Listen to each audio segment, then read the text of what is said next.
Le festività natalizie e l'impegno nella solidarietà e nel volontariato. Il videogiornale tra la mensa della comunità a porta aperta, la Caritas diocesana, i volontari di strada e l'Acragas Calcio. Dario Piparo.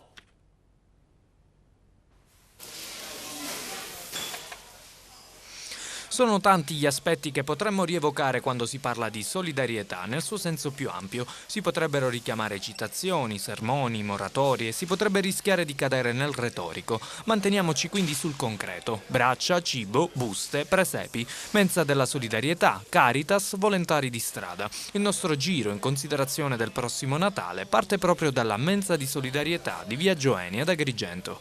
Vogliamo in questo momento intanto dire grazie, ma un grazie sentito dal profondo del cuore a tutti i fratelli che si sono avvicendati in questi giorni con la nostra mensa per non fare mancare nulla, ma proprio nulla ai nostri fratelli.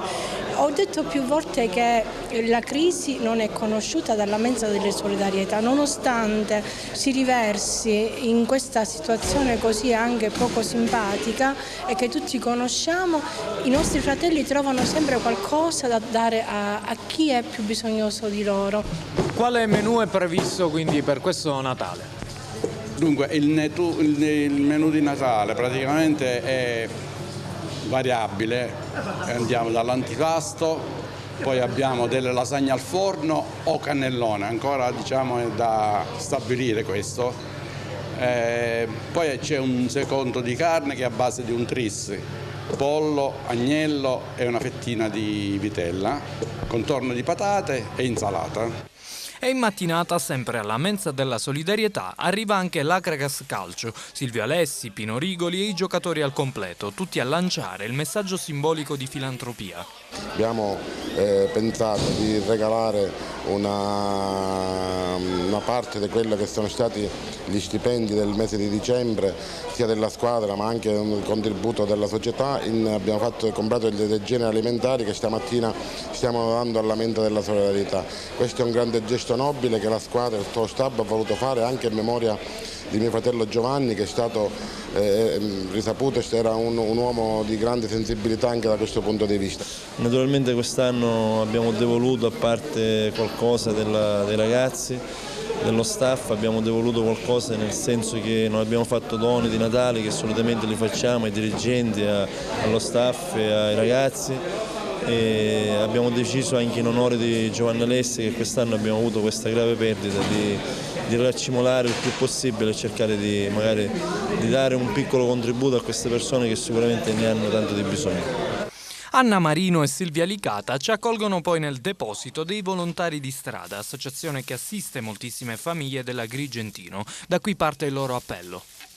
Stiamo facendo una sorta di appello urgente a tutti quanti, perché quest'anno come non mai ci troviamo in difficoltà, è un periodo di crisi tremendo, ne stiamo soffrendo tutti, ma nonostante tutto la gente risponde, anche se molto meno rispetto allo scorso anno.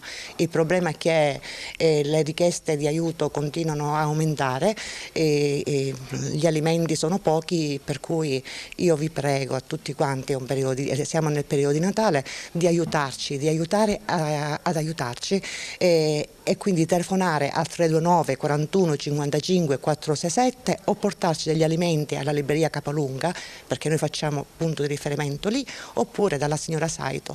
Come volete, però aiutateci. Abbiamo scoperto una comunità che effettivamente si sta muovendo, perché tutti, chi più chi meno, avverte la crisi, però abbiamo ancora bisogno di aiuto, perché le famiglie aumentano di giorno in giorno. Proprio oggi sono venute 2 ragazze che noi non ci aspettavamo e chiaramente noi diamo aiuto a tutti, per noi la povertà non ha colore, non ha religione, anche senza religione, quindi vi prego, aiutateci ad aiutare.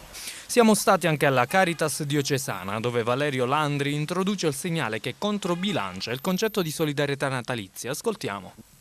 Abbiamo voluto quest'anno non fare nulla di eccezionale per il periodo del Natale, proprio per dare un segno, nel senso che continuiamo a lavorare, continuiamo a fare quello che facciamo durante il corso di tutto l'anno, e anche quando ci propongono delle iniziative di particolare solidarietà per il Natale, proviamo a far comprendere come forse è il momento di cambiare atteggiamento, di non pensare alla solidarietà, a sentirci più buoni durante il Natale come se fosse un evento concentrato in pochi giorni durante l'anno, ma a spalmare il nostro questo desiderio di carità durante il corso di tutto l'anno. Mi piacerebbe che l'albero di Natale quest'anno non venisse più tolto. Se è l'albero che ci ricorda che dobbiamo essere più buoni, probabilmente se tenessimo l'albero e il presepe accesi per tutto l'anno ci ricorderemmo che il mistero dell'incarnazione di Gesù è un mistero che vale per sempre, vale per tutti i giorni dell'anno, ed è un po' forse un tradimento del Natale pensare di limitarlo solamente a questi giorni dell'anno.